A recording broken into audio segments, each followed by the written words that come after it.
Hey guys, and welcome back to my channel. So today I'm joined by Mark Cuban. Now, Mark has a YouTube channel, so I'm going to leave it down below. We are going to be talking about white privilege today. After everything in the news, I thought I would come on here and try and do a more educational video. So Mark is going to be asking me a series of questions that kind of relate to your experiences and to see if I have experienced similar, and just to kind of give you guys examples of things that black people have to go through that white people don't. So without any further ado, hello guys, hi. So I guess the first question that I want to ask you and kind of direct towards is what it's like to actually be you in this country. We live in the UK. Yeah.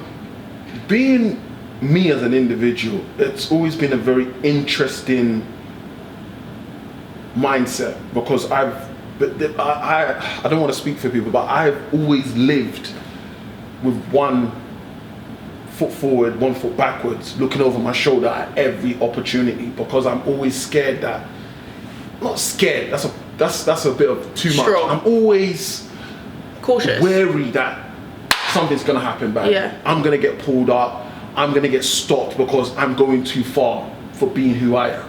The question I have for you, have you ever thought about, oh, I can't buy this car because I'm gonna get looked at quite funny, maybe this is gonna look like I do drugs or something like that? Have you ever have you experienced that? I had a choice out of 3 vehicles, and if you see my car is an estate.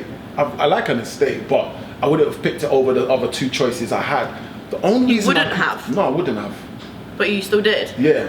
And Okay. the reason I picked it, the first thing that came to my mind was, I'm gonna get stopped in these other 2 cars.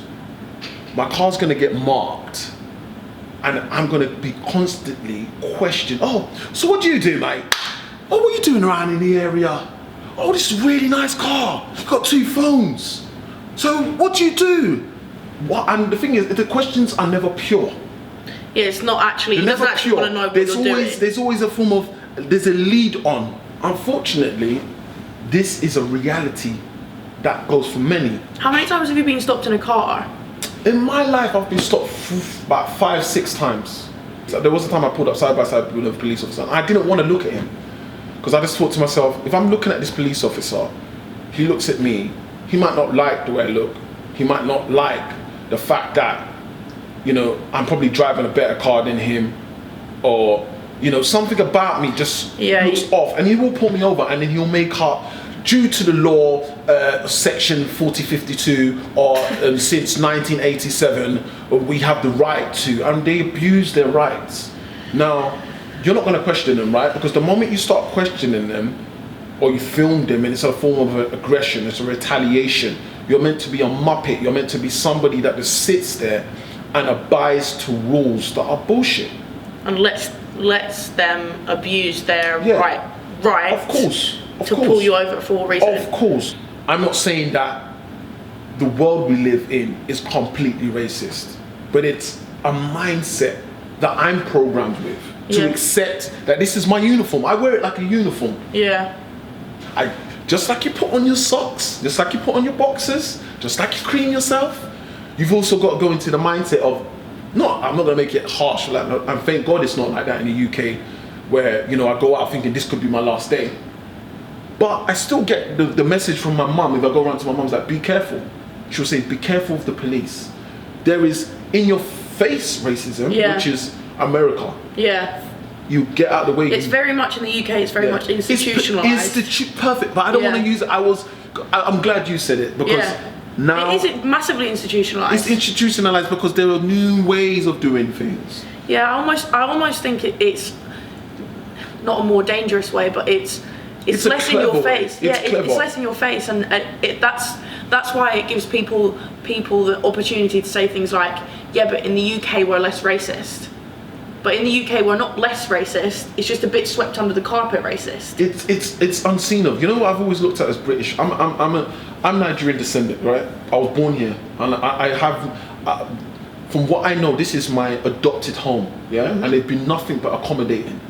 But just like you have bad nannies, you have good nannies. I've had bad experiences, I've had good experiences, and I'm grateful.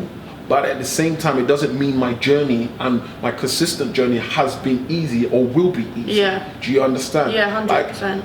Like institutional racism I face it every day. Every day. There was a company I used to work for who would only hire a percentage of, I would say, ethnic minorities to make up, you know, the diversity to say that, oh, we cannot be classified as a racist company. Yeah. And I've had to almost have like almost like a racist conversation to make them feel comfortable with me. Yeah. I'll give you an example. So let's say his name is Chad. Chad and he's a nice guy. Yeah. I wouldn't call him racist. I would call him ignorant. Okay. Yeah. Now, when I first come to him, he was like, for fuck's sake. Flipping out. And that was because he knew it's like every machine needs a manager. Yeah. In order for me to manage my machine, yeah, you have to sign in the paperwork, you have to introduce yourself. We were taught to bring a form of a treaty, like, oh, hi, take a suite, my name is so-and-so. Yeah. Now, my voice would be like, this is how I talk now, but my voice would, you're right, Chad, how you doing, mate? Now, we've got these things called debt comms, yeah? And I'll never forget this time, this guy he thought he switched off his debt comms. So, I'm walking 2 miles behind him, he's just going about 50 miles per hour, which is quite fast on a machine, whatever. And then he's got a phone call, he goes, you alright, darling? Yeah, fucking hell, I'm stuck with one of them. I think that's also a stereotype that people have, that black people are angry. See, and what I say to that is no wonder, because if you're working and that's what you're hearing on your Ofcom, is that the right word? If that's what you're hearing, as a white person, if someone was to say, oh, I'm stuck with her again, I'd be fuming. See, but this is what you have to understand, yeah? That's true. Yeah, but now you've got to put up with it, because what? See, you don't have to put up with it. I believe, because there's these systems in place. If you sense any form of racism, call this number. Bull crap. Yeah. Because what happens is, there's the realness of, if you call this person's number, or you call this helpline, this person's going to get investigated. But what then happens is you don't get suspended because it looks suspicious. But what happens is you get blacklisted. You get blacklisted if I go to another site, oh, that's the guy that snitched up fucking Chad. I can't have him working with me. As far as you can remember back to primary school, if you can remember primary school. Primary school wasn't that bad for me. Primary school was only bad when I went to a place called St. John's. It was in Bermondsey. I can't lie and say to you that I was a perfect kid. I was a kid that needed special needs. Yeah. Right?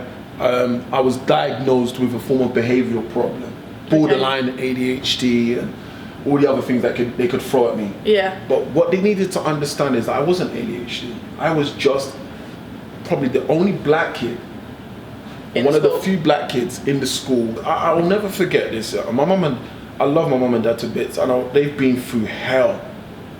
Every black parent in this country, I don't give a crap where you say you're from, has been through hell. I'll never forget this time. I haven't got the greatest of skin, right? I've got eczema, I get flare-ups, I've got food allergies, I've got all kinds. And I was just a normal toddler, you know, troublesome, energetic, sporadic, just wanted to do everything. And I remember I bumped my knee one time. And I'll name and shame him, his name's Mr. Kelly.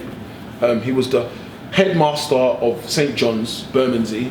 And he told my parents that I was chasing around girls and I wasn't doing any of the sense. We were playing, right? Now, why is it talk about this story is that when they discovered this bruise, there was like a school nurse on site. What age were you at this point, sorry? I was about 8. Okay. Yeah? Put me up on that little bench. Come and sit down in here. Let's look at your knee then. And there was, I had like all these, you can still see them now. I've got all these little dots and scars from like little, I had like eczema spots, like, you know, kids scratch and pick. Yeah. Do you know what that nurse went and told my mum? No, she didn't even tell my mum, she told social services. You know what she told social services? My mum and dad were burning me with cigarette butts. My mum and dad have never smoked in their life. They came to my house and were like, they took me away from my mum for about a week or so, and they asked me questions and stuff like that. You know, at 8 years old. At home, did they beat you? And like, what did they do? And you know, as a kid, you just tell them stories like, oh no, we eat, but mommy doesn't let me do this, and mommy doesn't let, like a normal kid would. But what you don't understand is that. And you don't see the background of that as an 8-year-old either. Now, my mum I remember my mum kept on saying, listen, because my mum and dad had probably been in the country 2 years prior to me being born, right? So it's still very fresh. So let's say 10 years in total. That's still very fresh from when you've grown up all your life in Africa. So you don't know nothing. You're coming into this new setup. Brand new country. Brand new. So everything is learning curve. And I remember the nurse slash child care expert saying, I'm being abused. This is not something that we tolerate. Listen what she said. Tolerate in England. So what are you trying to say? What? You're saying because my mum and dad are Nigerians, that they burn their children with cigarette butts. What you don't know is always a form of intimidation. So what people aren't aware of, which is why I think a lot of white people are so intimidated by the racism topic. Yeah. Because a lot of people are very uneducated. And what you're uneducated on is not something you can speak fluently on. So it is something that is intimidating to people, but yes, something you've got to swallow. Speaking to you, you know, and your partner, lovely. It's amazing. Free. I can be free, right? Yeah. But let's face it, not everybody has or will have the time to speak to me the way you have. Not everybody is going to do that. Yeah. Why? Because they don't care enough. Yeah. It doesn't involve their daily life. We are creatures of our habitat. If I would date anybody I choose to, right?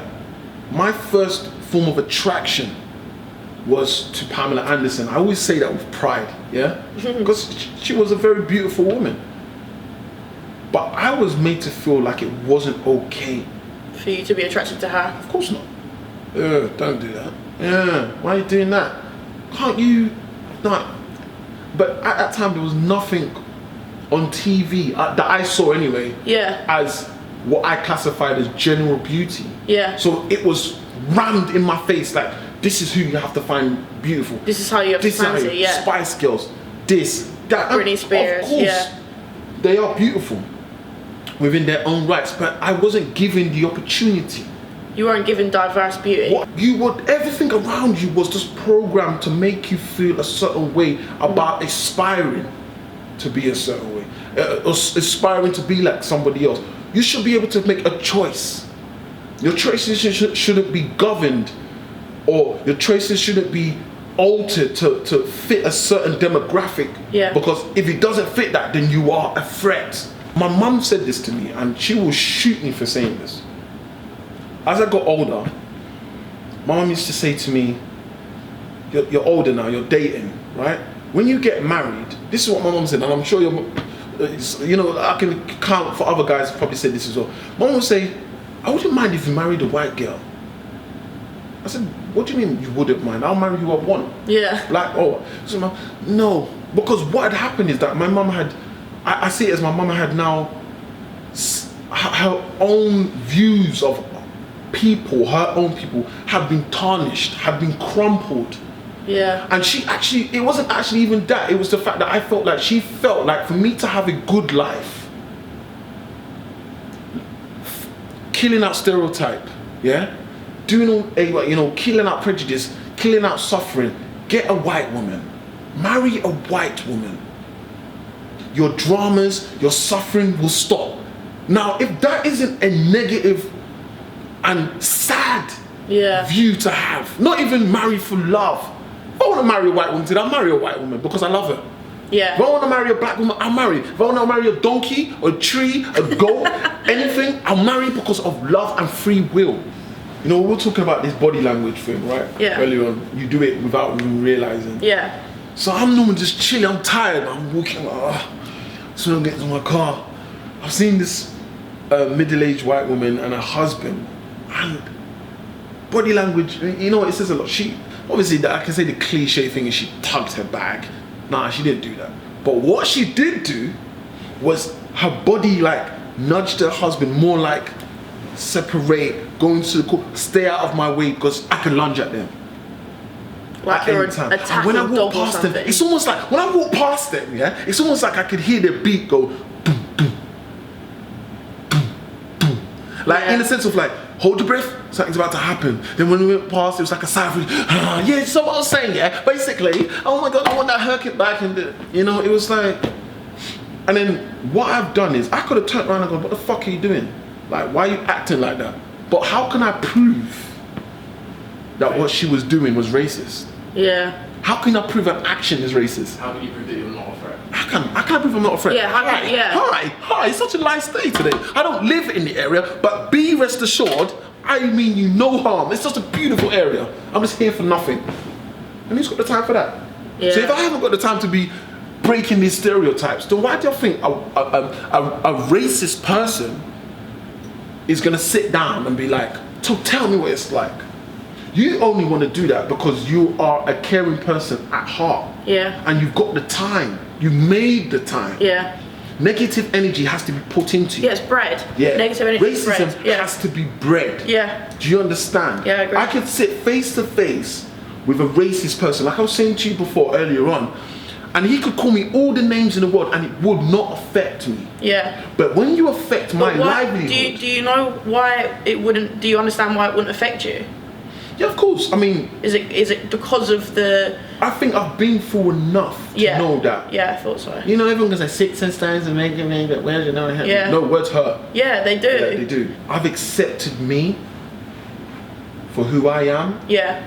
And I've probably learned how to maneuver in a way. And see, even that word, look at the word I'm saying, maneuver.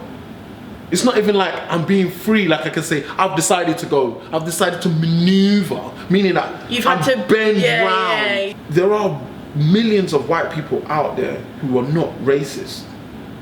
If worse comes to worse, they're probably ignorant, and that's because they don't know any wiser. I think another word for the people who are ignorant as well is completely uneducated. So Lack of education breeds disrespect. Yeah, 100%, and silence breeds disrespect. Because, Silence does. Because if, and this is kind of, I touched on this in my stories, but if okay, so say I'm walking down the street and I punch a girl up, right? I'm just punching her for no reason, just punching her. Yeah. And there's people standing there watching, Yeah. but they're not doing anything. I think... But just because they're not the one that is punching the girl, does that make them right too? No. No, it makes them just as bad as you. Exactly. But what you have to understand, we live in a generation full of cowards. Yeah. Facts. But who breeds cowards?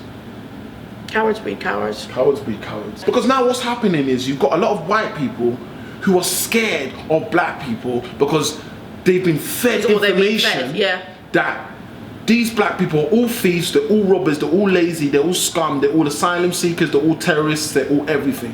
And now the white person automatically feels vulnerable. Hi, I'm in the park. There's an African American threatening me. What dog looked more scared of the flipping you than the flipping guy? Yeah, did? literally. The dog was like, get the F off me. Yeah. I ain't involved in this shit. I ain't standing for this shit. That's why they say dog's the man's best friend. Because the dog was like, hell no, you're on your own in this shit. I think it would be the same here if the police officers had guns here. 100%. The only difference with the UK is that every old police officer they're not allowed to have firearms. Yeah. You want our braids, you want our style, you like our music, you like all of that, but you do not want us. Yeah. Do you understand? There are people right now that will be angry that me and you are sitting together. Yeah. Because it is a form of peace. It is a form of understanding. It is a form of power beyond hate. Yeah. What is the opposite to hate? Love. The only way to see beyond the color and actually to see I'm a human being. I can die just like you. Yeah, everything is the same. It's something that we said again off camera before. But unfortunately, your body's the same as mine. Internally, it is. Like we've got the same heart, the same lungs. Like it's a mindset. It's a mindset. When I've even thought about having child, I have a child. I have a beautiful daughter, and I always question what it's like, what it's going to be like in 10 to 15 years. Is she going to know what it's like to face prejudiced, biased comments? Is she going to face them comments of, oh daddy, why is my hair like this? Mummy, why is my hair like this? I want my hair to be like hers. I don't want to look like this. Can I wash it off? Can I do this? Is she going to be limited? Is her expectations, is her potential going to be limited because she's going to see hatred all around her? Fortunate thing for me is at the time of, it was kind of too late for me to know about institutional racism because I had gone through it before I realized what it was. Okay. My parents, as much as they tried to prepare me and say to me, work harder, you know, because you already got that chip on the shoulder. That's a lot of weight to carry as a child. As a little kid, yeah. Mommy, what do you mean? Be better. Be better.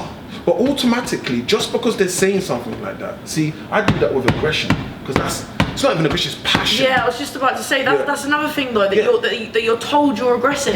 Yeah. You're told you're aggressive, but you've got passion. Do you understand? It's because it's fear, you know?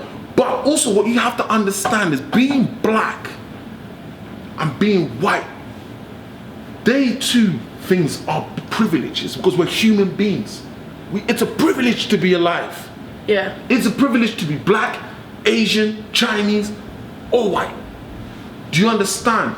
And I feel like there are some sick, scrawny guys with small little dicks who are offended by integration. And that's the challenge. It's challenging your own way of thinking, challenging your own conscious and unconscious bias, But challenging. who's got time for it?